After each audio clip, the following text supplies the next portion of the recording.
سلام الحباب، واش راكم؟ ان شاء الله تكونوا بخير وعلى خير. اليوم جبت لكم طريقه كيفاش نرقدوا الحار، فلفل الحار. هنايا عندي الحار، عندي سنينه تاع الثوم، القارص والخل والماء. هذا واش نديروا في الحار تاعنا. هنا نحكموا الحار تاعنا، نتقبوه كامل بالموس كما راكم تشوفوا لهنايا. حكمته كامل، تقبتو هذاك الحار تاعي بعد ما غسلته ونشفته. سي نورمال تغسلوه من بعد تنشفوه باش ما يبقاش فيه الماء. كما قلت لكم نتقبوه كامل هذاك الحار تاعنا. نوجدوا سنينه تاع الثوم نكونوا قشرناهم. عندنا هنايا كما قلت لكم حبه تاع القارص، نسحقوا نص قارص، والخل. وهنايا ديروه في بلاره ولا في قرعه. انايا لهنايا درته في قرعه نورمال، قرعه تاع سعيده. احكمت دخلت كامل هذاك الحار اللي كنت ديجا تقبته، درته كامل في القرعه، عمرته الداخل.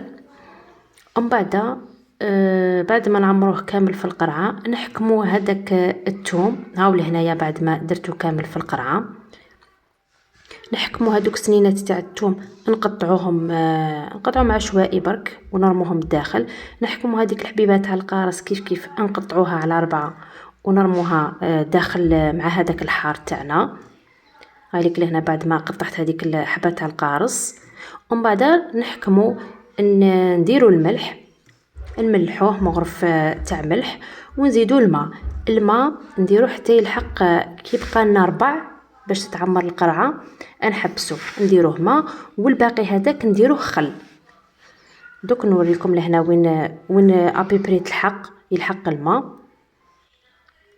لهنايا كما وريت لكم لهنايا نديروه كامل ماء، اللي بقى لنا نكملوه بالخل.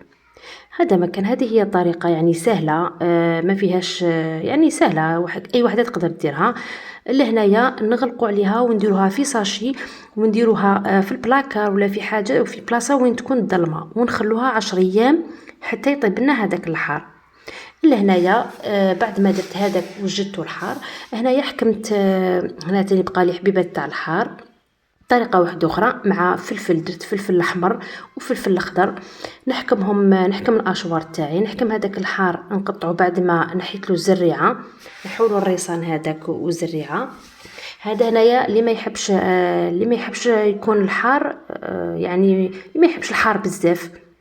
هذه هي كما قلت لكم نديروا الفلفل هذاك الأخضر الأحمر مع الحار تاعنا، نحكموه في الأشوار، نرحيوه لهنا بعد ما قطعتهم كامل. ندلهم عصرة تاع قارص، ماشي بزاف برك، عصرة واحدة برك، والملح سي نورمال، مغرف صغيرة تاع الملح، وندوهم نطحنهم في الاشوار تاعنا، ونحكمو كسكاس حتى يقطر منه كامل هذاك الماء. نحكمو هذاك الحار تاعنا اللي رحيناه، نديروه في الكسكاس تاعنا ونخلوه يقطر. انايا هنايا خليته يقطر نهار ليله كامله كما نقولوا، وجدته في الليل حتى الغدوه من داك مع العشيه كامل باش كملته. هنايا كملت كامل، رحيت الكميه تاعي اللي كانت قعدت لي، يعني يجوا لي كولور مع الحار مع الفلفل الاحمر الاخضر، يجوا الوان فيه ومام طون ما يجيش حار بزاف. هنايا كما قلت لكم نحكمو نديرو في كسكاس ولا في عفسه هكذا باش هذاك الماء كامل اللي يكون في الحار والفلفل يقطر، لازم يكون ناشف من الماء تاعو. هنا كما قلت لكم خليته ليله كامله حتى قطر لي كامل. دوك تشوفوا شحال العصاره هذيك اللي طلقها. هنايا وريت لكم كي درتو تمتم، ودوك نوريكم كي غدوه من داك كي نحيته. لهنايا شوفوا شحال طلق هذاك الماء تاعو، كي بات ليله كامله.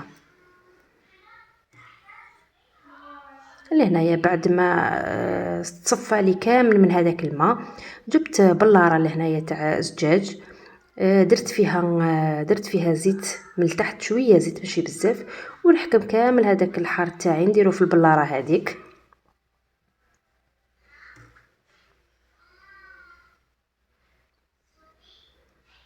نعمروه كامل في البلاره تاعنا، ومن بعد نزيدوا له سنينات تاع الثوم. انا هنايا ما درتش بزاف ثوم، درت 3 سنينات برك. كاين اللي يحبوا يجي فيه البنه تاع الثوم يكتر الثوم، كل وحده وكيفاش تحب الحار تاعها. لهنا بعد ما درت هذاك الثوم قطعته سنينات صغار، درت مغرفه صغيره تاع الملح وعصره تاع القارص. هنايا كنت هذاك اللي درتو قارص، نخلطوهم شويه ومن بعد انايا من الفوق زدتلو شويه تاع زيت الزيتون. هذا ما كان.